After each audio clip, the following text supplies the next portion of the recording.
प्यारे मुसलमानों, अस्सलाम वालेकुम वरहमतुल्लाहि वबरकातुहू। हज़रत हसन बसरी रहमतुल्लाह अलैह एक बहुत बड़े बुजुर्ग गुजरे हैं। आपने उनके बहुत से वाक़यात सुने होंगे और कई इस्लामी किताबों में उनका तज़किरा भी पढ़ा होगा। वो बताया करते थे कि मैंने तौहीद एक धोबन से सीखी, यानी मुझे एक धोबन ने तौहीद सिखाई। किसी पूछने वाले ने पूछा कि हज़रत, किस तरह आपको एक धोबन ने तौहीद सिखाई? तो उन्होंने ये वाकया बयान किया कि मेरे हमसायों में से एक हमसाया धोबी था, यानी उनके करीब ही एक धोबी का घर था। और एक मर्तबा यूं हुआ कि हजरत रात के वक्त गर्मियों की रातों में अपनी छत पर बैठे हुए कुरान मजीद की तिलावत फरमा रहे थे कि इतने में उन्हें हमसाये के घर से शोर सुनाई दिया।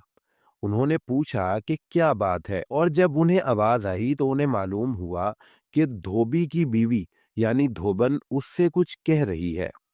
वो ये कह रही थी कि देख, मैंने तेरे साथ हर तरह के हालात में गुजारा किया है, हर तरह की तंगियां काटी हैं, फाके बर्दाश्त किए हैं, यानी भूखी रह कर भी जिंदगी तेरे साथ गुजारी है, कपड़े सादा पहने हैं, कभी महंगे कपड़ों के लिए जिद नहीं की, हर तरह की चीजें बर्दाश्त की हैं। लेकिन अगर तू चाहेगा कि और शादी कर ले, यानी मेरी मोहब्बत में अगर तू किसी और को शरीक बनाना चाहेगा, तो फिर तेरा मेरा गुजारा नहीं हो सकता और मैं तेरे साथ नहीं रहूंगी। हाँ, अगर तू मेरे साथ ही गुजारा करेगा तो मैं मजीद तंगियां बर्दाश्त करने के लिए भी तैयार हूँ।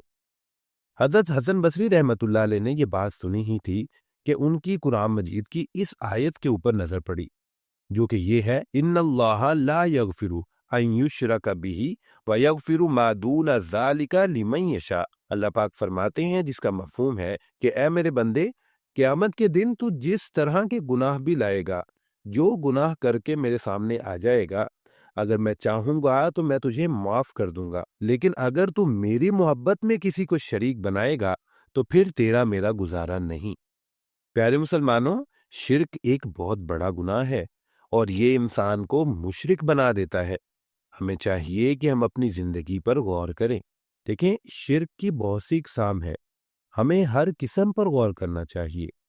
एक अल्लाह की ज़ात में शिर्क होता है, एक अल्लाह पाक की सिफात में शिर्क होता है और एक सिफात के तकाज़ों में शिर्क होता है। हमें ये चाहिए कि हम हर एक शिर्क को बगौर समझें और कोशिश करें कि हर तरह के शिर्क से बचें।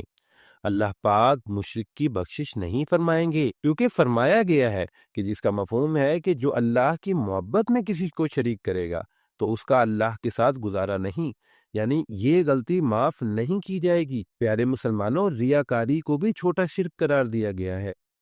रियाकारी से मुराद क्या है कि किसी अमल को इसलिए करना कि कोई मेरी वाह वाह कर दे। मैं कोई अच्छा काम इसीलिए करूं कि न्यूज़ में ऐड चल जाए कि भाई फला बंदे ने फला फाउंडेशन में इतना फंड दिया है, फला बंदे ने इतनी देगें इतने गरीबों में बांटी हैं, फला बंदे ने इतने आटे के थैले फला गरीब को दिए हैं।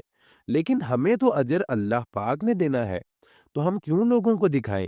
और वैसे भी रियाकारी तो छोटा शिर्क है। इसीलिए अल्लाह पाक से हमें हिदायत तलब करनी चाहिए और अपनी जिंदगी पर गौर व फिक्र करना चाहिए। अल्लाह पाक हमें हर तरह के गुनाहों से बचा लें। आमीन सुम्मा आमीन।